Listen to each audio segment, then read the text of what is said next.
this is the quintessential Kentucky basketball story. I agree. It is. It's just. I mean, it's. He's got good stories. Yeah. Oh, I remember when after talking about the ages there, when we had a good team of ages. Again, like I say, we had a dirt court. We played on a dirt court and all that. And Herschel was the best player in the county, my brother. And he, and we played Evarts Junior High. See, that's probably 30 or 40 junior highs in Harlan. Every little community had a junior high. Went through first through eighth. I remember the Evarts coach was Leon Scares. We went around, we beat the heck out of Evarts there at Everson. That was the first time in the gym. The second time we played Hall Junior High in the gym out at by Gray's Knob, and then we came back and played up at Evarts, and we beat the heck out of them. Herschel beat him by, so we just played defense and throw the ball to Herschel. Every once in a while he'd let us touch his ball, but we beat the heck out of him. So I remember he came up to Miss Everson after the game and said, hey, why don't we pull our teams together? Put our teams together. And it had been tempting to do that because they had maybe one or two good players, a lot better than we were. We was all sixth graders except for Herschel. And had another big Helton boy that was eighth grader, but all the other, we were all young kids, younger. And she said, no, you want Herschel and David Helton. She said, what about Billy and these others? She said, they won't get a place. She said, I keep my ball team. And we lost the county championship that year to Loyal beat us in the county championship. A guy named Basil Mills was coaching. Basil Mills. But, you're talking about through sports, Billy. The sports made me feel like, I mean, when I was 12, we come and played in the State Little League Championship and come to Lexington.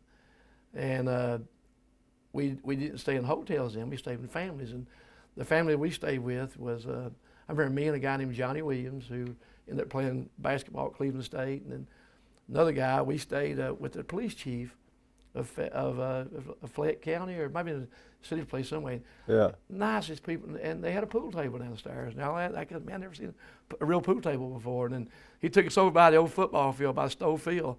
Oh man, I looked at that and I saw all that, and it was really through sports. It was a great, and we was on the radio every Saturday morning. They had a little league game on the radio, and so through sports, you really got to feel like you were a little special. Yeah. And after the game, I'd hitchhike down and play a little league baseball game. I'd hitchhike back after the game, and it was pretty good in Harlan because they didn't run you out of town. And when I played little league at Evarts when I was 10 years old, like I say, when we started dominating, they shut the league down. Yeah. So I had to go to Harlan to play baseball then, and only two of us that went. Everybody ever just quit playing baseball, but me and my brother, we hitchhiked and played ball at Harlan. We wasn't going to quit playing ball just because they didn't have a league there. But at Evarts, if you didn't have a ride by dark, Gunsmoke, the police chief, get down them tracks, boys. So we had to walk home. We had about 5 miles down the ages from there, five or six. If it was 5 if you got to the crossing and waded the creek. It was 6 if you had 6 or 7 you had to go down to the main road and walk in. So hey, we got about across from Ages Bottom. Hey, we rode them britchy legs up. We waded the creek. We'd wade the river, and they cut 2 miles off that walk.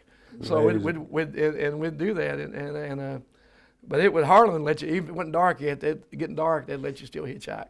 The Gunsmoke, he ran you out of Gunsmoke. Billy, we were talking about at Scott County where you finally reached a place. It was almost like a perfect storm in a sense of your ambitions and coaching achievements coming together at a time when Scott County was really committed to wanting to be one of the best programs in the state. Isn't that kind of true? And it was a perfect marriage. Yeah. It really was. Again, I think Dr. Blankenship, I'm not, I wasn't stupid. I realized just meeting him and talking with him that he wanted a top-notch basketball program, and that's what I wanted. I wanted to be a part of one. When I come up here, I don't know if I wanted to stay very long because there was a stigma at that time that mountain guys they just shoot the ball. They can't coach defense. They can't do this and that, and a lot of truth to that. That was based on a lot of stuff going. But I'd always been I love man-to-man defense. I never got to play it. In high school, we played the zone the whole time, and in college, Coach Alexander played a lot of zone. But when we did play man, I played it with a passion because I took pride in that. I I took pride in playing man-to-man defense. And so I remember one time in high school as a coach, I asked Coach Troutman, I said, Coach, can we play some man-to-man defense? I saw Coach George Francis teams at Harlan play it, and play it well. And I grew up playing baseball with those kids from Harlan, because I was going to Evarts High School, but I played Little League baseball and the Senior League baseball in Harlan and grew up with those kids. And I saw them playing good man-to-man and everything. And I thought, can we play? And I remember he said, laughed. He said, who in the hell could you guard? So, that's why I went to college. I always just been made, ridiculed, and stuff. But so it never made me feel good about sports, except when I get to college and Little League baseball, I felt good about it. Yeah. But I knew I wanted to play man-to-man, basically because it develops your players. And I wanted to play fast because I wanted more shots, more passes. I wanted more opportunities for our players to grow and develop. And so I think coming into Central Kentucky, one thing I wanted to show them that mountains could still coach. They could coach basketball and we could play defense. Because I heard a lot of coaches say, mountain guys don't know how to play defense. So we always hung our hat on our defense. As a coach, that's one thing we've always took a pride in, as we do today. And it was something to prove. I thought I'd come up here and stay a couple of years and go back to the mountains and finish up down there. But yeah, the more I lived in Scott County, the more I learned to love it and love the people. And it really, with Dr. Blankenship, looking back now, I see what young coaches got to go through and what coaches have to go through. That guy, he was so special. And you've accomplished everything at Scott County I would think that a coach could ever imagine. State championships and all-state players and New York Times. He comes in to do a book about inside your program, and you have really, and not to mention all the victories. But is there anything that you'd still left for you out there that you'd like to accomplish as a coach? Oh, shoot. We'd like to win tonight. Yeah. We'd like to win every night out. But one thing that early people are going to find things to criticize you about, Billy, and that's something they're going to continue to do. And I remember when I was coaching at Corbin, all those years and stuff, before we ever I coached 15, 16 years before we got to the state tournament. So everybody was saying, oh, he plays so fast, he plays that man-to-man defense. He gonna win a bunch of games, but he'll never get to the state tournament. And if it gets there, you can't win the state tournament playing that way. So that just kept growing, and everybody saying, oh well, and said you're gonna win a lot of games, but not gonna ever win any state tournament games because you can't win playing that way. Well, now 36 years in, I think the teams I've coached have won more games than anybody in the state tournament. And the answer there is, don't listen. Believe in what you believe in. Don't listen to those guys, because everybody, it's big. Everybody would say, not Bobby Keith. Bobby Keith's always been a really good friend of mine, but all the other fans and stuff say, I said, he can't win the state tournament game. You can't get the state tournament playing the way he plays. And lo and behold, we proved that theory wrong and everything. But that is something. But, Billy, you never take it personal. You never look at your own records. You look at each team as a venture. You get involved. Like I'm involved with our team right now, just as much as I was involved with that team that won 10 games at Evarts. You look at each team. Each team becomes a career. Each team becomes your life. And at this point, you get this far along in coaching, it's all you have. Everybody says, well, once you retire and fish and stuff, I still fish a lot. I still do a lot of things. But a good friend of mine, Dave Fraley, Dave opened my eyes on that more than anybody, and wasn't trying to. When Dave got back in coaching, I said, Dave, why didn't you like playing golf and fishing? And he made a statement that I'll never forget. He said, Billy, when I coached, I loved to play golf and loved to fish. When I got to where all I had to do was fish and play golf, I got to where I hated it. And I thought about that. And Bobby keeps saying, Billy, don't quit. Whatever you do, don't. Because he said, Bobby says, I got out way too early. So it's really, you never think of your career, you think of each team. This team, I knew that, every team brings a different challenge to you, and you got to take each team, and you get involved in each team, and you forget about all the other wins, all the other accomplishments. You just concentrate everything, pour everything you got into that team you have now. I would think, Billy, that we measure success by numbers, number of victories, number of state tournament wins, and all that, number of trophies in the trophy case. But I would think that somebody like you, there would be something else. The knowledge that somewhere out there are some young men who are saying kind of the same things I've heard you say today about your mentors. Billy Hicks was the first guy that believed in me. Billy Hicks was the first guy that told me I could do something. I mean, you can't measure that. There's no trophies for that. But really, at the essence, isn't that what is the most important thing? Players come back and you see, and thank you, Coach. God, that's 3 words. Yeah. Thank you, Coach. And there's a flip side of it. A lot of people will find the negative part of that, but you're right. I think the young men you work with, the camps. I get such a kick out of camps. My wife and I go down, and she runs a concession stand, and we run the camps. Everything. Our camps are free now. I let every kid come to camp free. If they want to make a donation to scholarship, they can.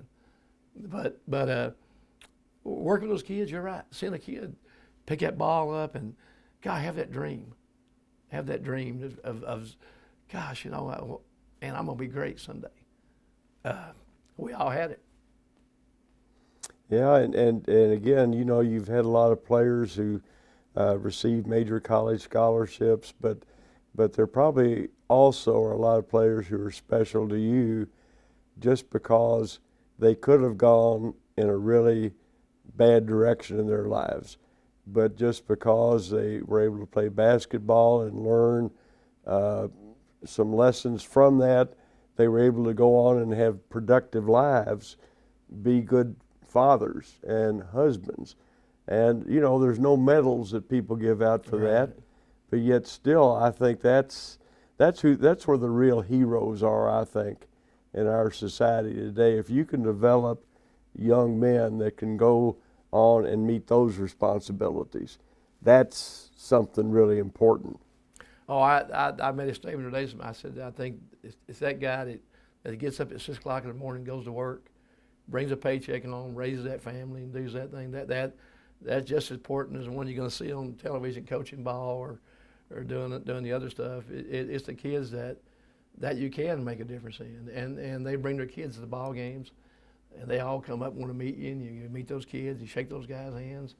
Those are, I only coached 3 years at Harlan, but I met some great kids there. But I must have coached 5,000 kids there because everywhere I go in Lexington, I run into a kid I coached at Harlan, and they say, "Hey, Coach," and some of, some of my best friends now are former players, my fishing buddies. Yeah. All my older fishing buddies are gone, so they're my fishing buddies now. Some of the ex-players, we fish together. I now have, former players' kids playing for me, and that's special. Your description of growing up in Evarts, around that area, makes me think, and I don't mean to be anti-progress or anything like that, but with the consolidation that's taking place around the state, but mainly, especially in eastern Kentucky. Right. All of a sudden, a lot of little communities don't have that school or that team to call their own. And even though their kids may go to such and such county central, there's something to me that has been lost there. That community identity and pride, whether you're at Redbird or Evarts or Carr Creek, wherever. And I think that's kind of unfortunate because the parents got involved with the kids more, it seemed like. And that's that's a great part of our heritage here in Kentucky in high school basketball. But we've lost that just because of progress and consolidation. I guess it saves the state money or whatever.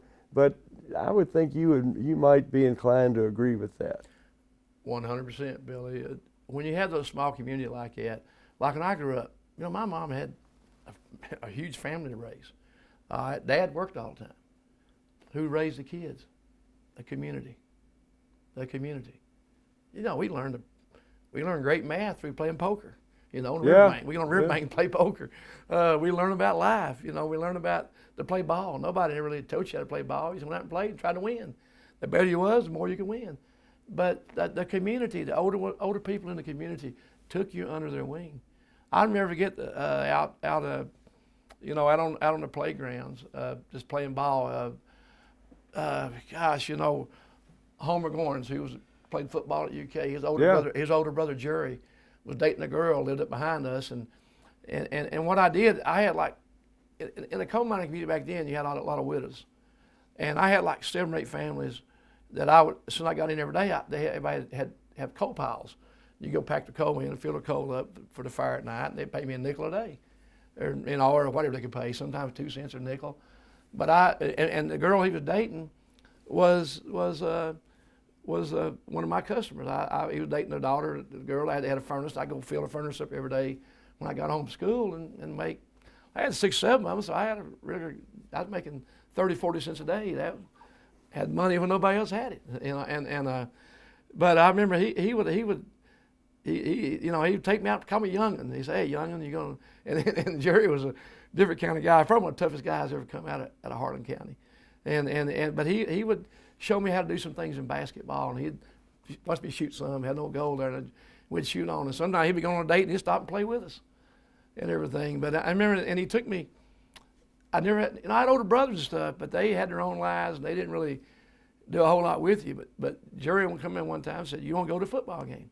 Mm-hmm. I'd never been to a football game in my life, and I forget, Evarts was getting ready to play Corbin, and Jerry said, "Young'un," said, "Come on," told his girlfriend, said, "Bring him with you, and I'll get y'all in free at the ball game." So I go up there, went up there with her after school, went up there with her, and Jerry come in and got us, took us in, and they was all getting dressed.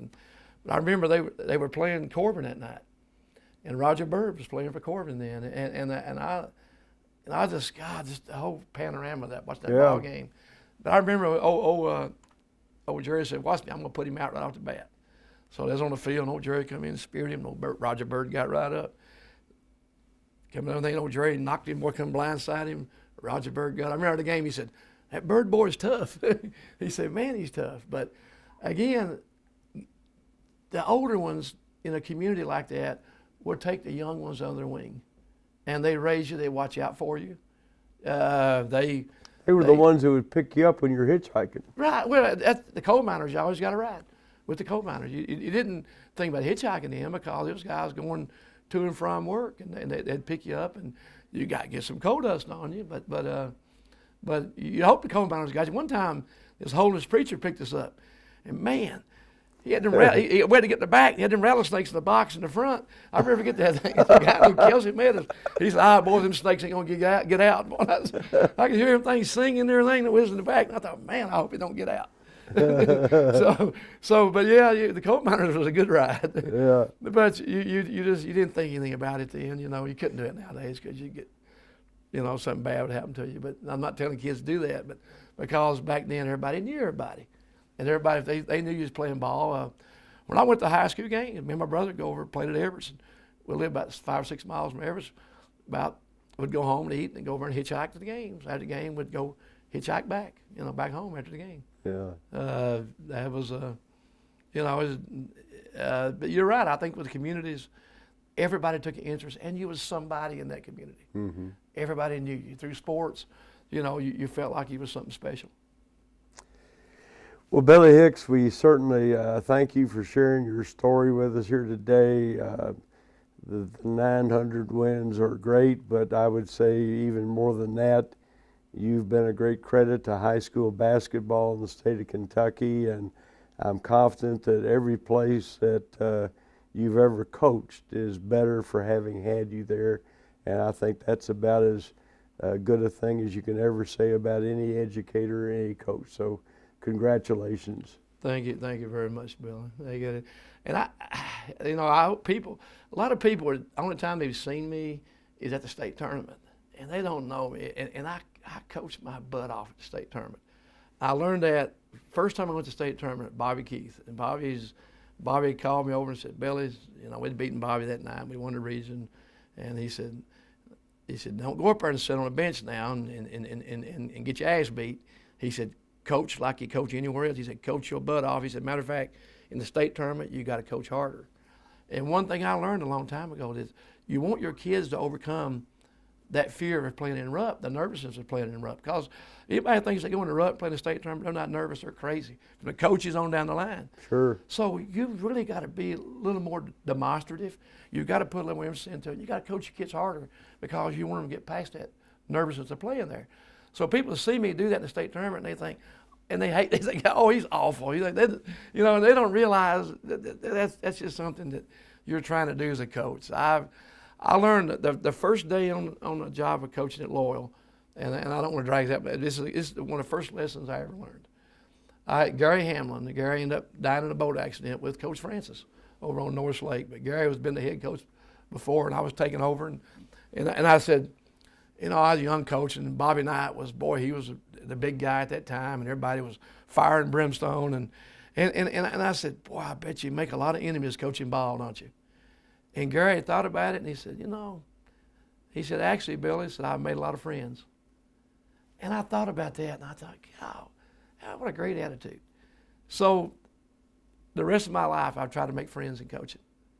And I've made thousands, like I say, won 900 ball games, but I've made thousands of friends through coaching, met thousands of nice people. And, that's the most important of all.